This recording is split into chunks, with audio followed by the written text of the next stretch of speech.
Cryptocurrency lakh ডলারের এক অদৃশ্য মুদ্রা। ধরাছোঁয়ার বাইরে এই মুদ্রার লেনদেন হয় অনলাইনে।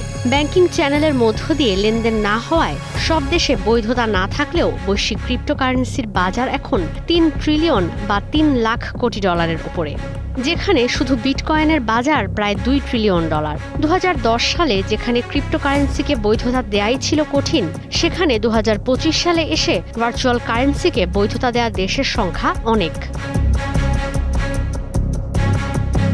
চলতি বছরের ৭ অক্টোবর সর্বোচ্চ $১,২৪,০০০ উঠেছিল সবচেয়ে জনপ্রিয় ক্রিপ্টোকারেন্সি বিটকয়েনের দাম।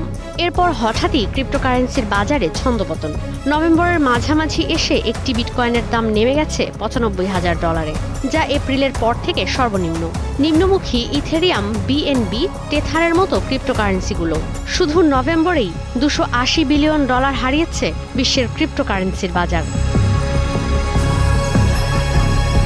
কেন এই ছন্দপতন? আন্তর্জাতিক গণমাধ্যমের বিশ্লেষণ বলছে, কেন্দ্রীয় ব্যাংকগুলোর নীতি নির্ধারণের শক্তিশালী অবস্থান, স্বর্ণে বিনিয়োগ ও ডলার আবারও শক্তিশালী অবস্থানে চলে যাওয়ায় বিনিয়োগকারীরা কিছুটা পিছু হটছেন, যে কারণে পুরো ক্রিপ্টোকারেন্সির বাজারে ৫% পতন হয়েছে। তারল্য কমায় বিনিয়োগকারীরা নগদ অর্থ আর বন্ডে আস্থা রাখছেন, যার ফলাফল দেখছে ক্রিপ্টোকারেন্সির বাজার। ট্রিলিয়ন ডলারের বিনিয়োগ হলেও এখনও পর্যন্ত ক্রিপ্টোকারেন্সি অনেক দেশেই পুরোপুরি বৈধতা পায়নি। যুক্তরাষ্ট্রে লেনদেন হলেও রয়েছে বিধিনিষেধ। যুক্তরাজ্যে ক্রিপ্টোকারেন্সিতে লেনদেনের বৈধতা দেখাতে প্রণয়ন করা হয়েছে আইন।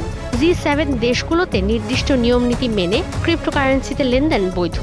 ইউরোপীয় ইউনিয়নেও ক্রিপ্টোকারেন্সির লেনদেন অবৈধ নয়। চীনে এখনও নিষিদ্ধ এই ভার্চুয়াল মুদ্রা।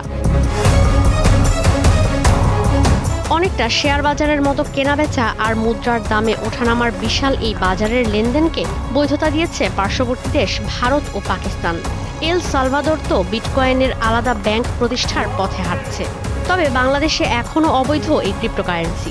অর্থ পাচার এবং অনিয়ন্ত্রিত বাণিজ্যের জন্য বাংলাদেশে এই কারেন্সির লেনদেনে বিধিনিষেধ দিয়ে রেখেছে কেন্দ্রীয় ব্যাংক। ঈশিতা ব্রহ্ম, স্টার নিউজ।